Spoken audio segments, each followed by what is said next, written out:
தன்னை கொலை செய்ய திட்டமொன்று இருப்பதாக ஐக்கிய மக்கள் சக்தியின் பாராளுமன்ற உறுப்பினர் ஜகத் விதான அண்மையில் பாராளுமன்றத்தில் தெரிவித்தார். இது தொடர்பாக உடனடியாக நடவடிக்கை எடுக்க வேண்டும் எனவும் அவர் கோரிக்கை விடுத்திருந்தார். போலீஸ் மா அதிபரிடமிருந்து களுத்துறை மாவட்ட சிரேஷ்ட போலீஸ் அத்தியட்சகருக்கு அறிக்கை ஒன்று கிடைத்துள்ளது. வாகனத்தில் இருந்து இறங்கும் போது என்னை கொலை செய்ய உள்ளதாகவும் கொலை செய்ய உள்ளவரின் பெயரையும் குறிப்பிட்டு களுத்துறை மாவட்ட சிரேஷ்ட போலீஸ் அத்தியட்சகருக்கு கடிதம் ஒன்று அனுப்பப்பட்டுள்ளது.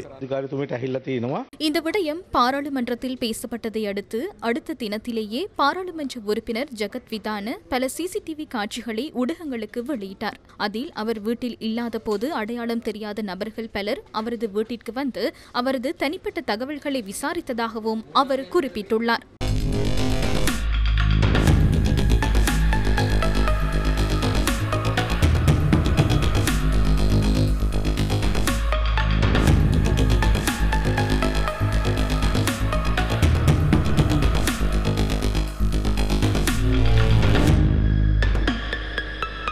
எனினும் தனது பாதுகாப்பு தொடர்பாக பாராளுமன்ற உறுப்பினர் ஜகத் விதான முன்வைத்த விடயத்தை விசாரித்து அதற்கு தேவையான நடவடிக்கைகளை எடுக்குமாறு போலீஸ் மா அதிபருக்கு அறிவுறுத்தியுள்ளதாக பொதுமக்கள் பாதுகாப்பு அமைச்சர் ஆனந்த விஜயபால தெரிவித்துள்ளார்.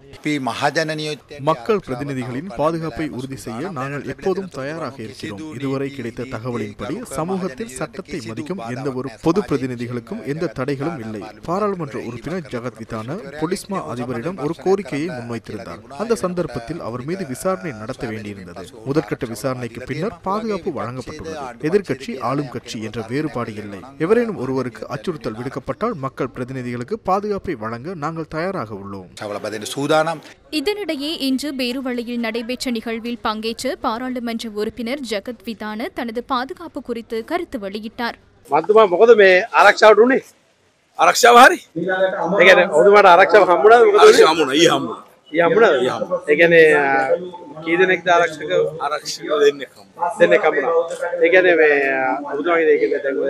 පරීක්ෂණ කටයුතු ඉදිරියට යනවාද ඒගොල්ලෝ අරන් යයි පරීක්ෂණ කටයුතු නේ ඒගොල්ලෝ පොලිස්පතිතුමා දන්නවනේ ඔක්කොම අර වාර්තාවේ තිබුණානේ ඒවා ඔව් ඒක අරන්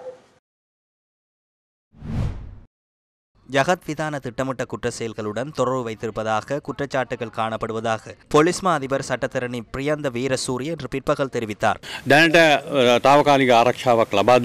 தற்போது தற்காலிக பாதுகாப்பினை வழங்கியுள்ளோம். ஆனால் அவருக்கும் திட்டமிட்ட குற்ற செயல்களில் தொடர்புடைய சில நபர்களுக்கும் தொடர்பு காணப்பட்டுள்ளது. நாம் பகிரங்கமாக இந்த விசாரணைகளை முன்னெடுத்துள்ளோம். அதனாலேயே அவருக்கு அச்சுறுத்தல் என்பது தொடர்பில் ஆராய்ந்து வருகின்றோம். எமக்கு கிடைக்கின்ற அனைத்து விடயங்களையும் அனுப்பி அது தொடர்பில் ஆராய்ந்து வருகின்றோம். அது தொடர்பான விசாரணைகள் முன்னெடுக்கப்படுகின்ற சந்தர்ப்பத்தில் இந்த தகவல்கள் கிடைத்துள்ளன. எவ்வாறாயினும் அவருக்கு இது தொடர்பில் அறிவித்துள்ளோம். இது உண்மையில் அரசியல் செய்வதற்கு சென்று ஏற்பட்ட அச்சுறுத்தல் அல்ல. சில கடத்தல்காரர்களுடன் தொடர்புகளை பேணியமையால் இது இடம்பெற்றுள்ளது.